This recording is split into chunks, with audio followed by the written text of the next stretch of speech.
पिछले वीडियो में हमने पढ़ा था कि संयोजी आबंध क्या होता है। चलिए, संयोजी आबंध के उदाहरण से समझने से पहले पहले हम ये देखते हैं कि ये कितने प्रकार के होते हैं। आमतौर पर सहसंयोजी आबंध तीन प्रकार के होते हैं। पहला है एक सहसंयोजी आबंध, दूसरा है द्विसहसंयोजी आबंध और तीसरा है त्रिसहसंयोजी आबंध। अब हम विस्तार से इन तीन प्रकार के सहसंयोजी आबंध पर चर्चा करेंगे। चलिए, एक सहसंयोजी आबंध से शुरू करते हैं। एक सहसंयोजी आबंध दो समान या भिन्न परमाणुओं के बीच एक एक इलेक्ट्रॉनों की साझेदारी से बनता है। इस प्रकार का सामान्य उदाहरण हाइड्रोजन अणु का है। जैसे कि आप पहले भी आपने अध्ययन किया है कि हाइड्रोजन की परमाणु संख्या 1 होती है, अतः इसके के कोश में एक इलेक्ट्रॉन होता है और के कोश को भरने के लिए इसको एक और इलेक्ट्रॉन की आवश्यकता होती है। इसलिए अब हाइड्रोजन के दो परमाणु एक एक इलेक्ट्रॉनों की साझेदारी करके हाइड्रोजन का एक अणु बनाते हैं और इसके परिणाम स्वरूप हाइड्रोजन का प्रत्येक परमाणु अपने निकट वाले उत्कृष्ट गैस यानी कि हीलियम के इलेक्ट्रॉनिक विन्यास को प्राप्त करता है, जिसके के कोश में भी दो ही इलेक्ट्रॉन होते हैं। ध्यान दें, संयोजन इलेक्ट्रॉन यानी कि वैलेंस इलेक्ट्रॉन को हम बिंदुओं से या कभी-कभी क्रॉस से भी दर्शा सकते हैं, पर ज्यादातर हम इन्हें बिंदु से ही दर्शाते हैं। अब आप सोच रहे होंगे कि हाइड्रोजन एक परमाणु में ही क्यों नहीं रह सकता? क्यों दो परमाणु जुड़कर एक हाइड्रोजन अणु बन रहे हैं?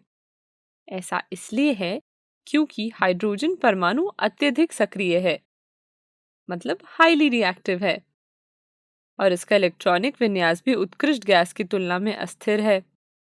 इसलिए हाइड्रोजन के दो अस्थिर परमाणु मिलकर एक स्थिर अणु बना रहे हैं। तो आपने यहाँ देखा कि सहसंयोजी आबंध में एक इलेक्ट्रॉन का जोड़ा भाग ले रहा है, तो ऐसे आबंध को एक सहसंयोजी आबंध कहते हैं। इस आबंध को दो परमाणुओं के बीच एक रेखा से भी दर्शाया जाता है। हमने एक सहसंयोजी आबंध के बारे में तो पढ़ लिया। चलिए अब द्विसहसंयोजी आबंध के बारे में पढ़ते हैं। द्विसहसंयोजी आबंध दो समान या भिन्न परमाणुओं के बीच दो दो इलेक्ट्रॉनों की साझेदारी से बनता है।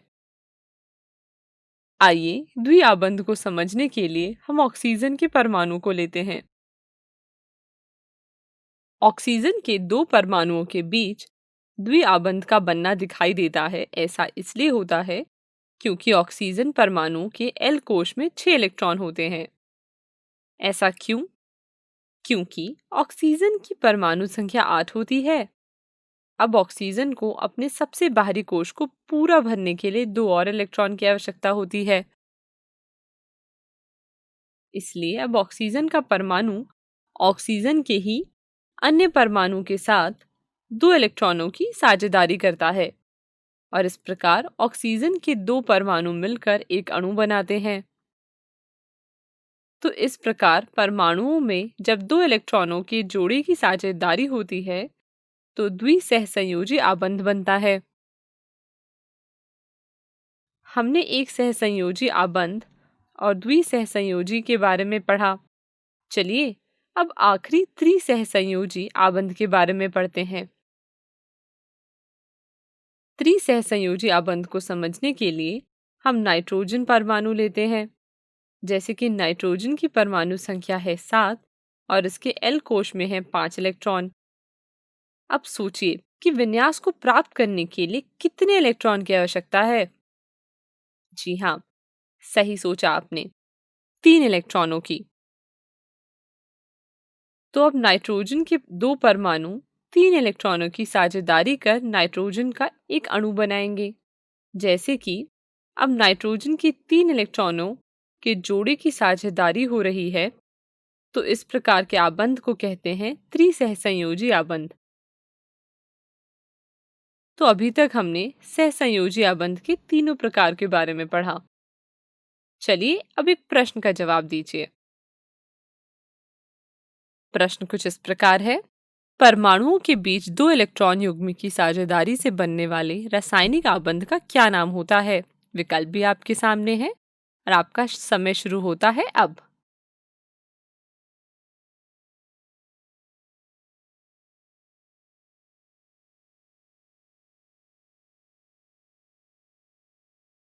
समय समाप्त।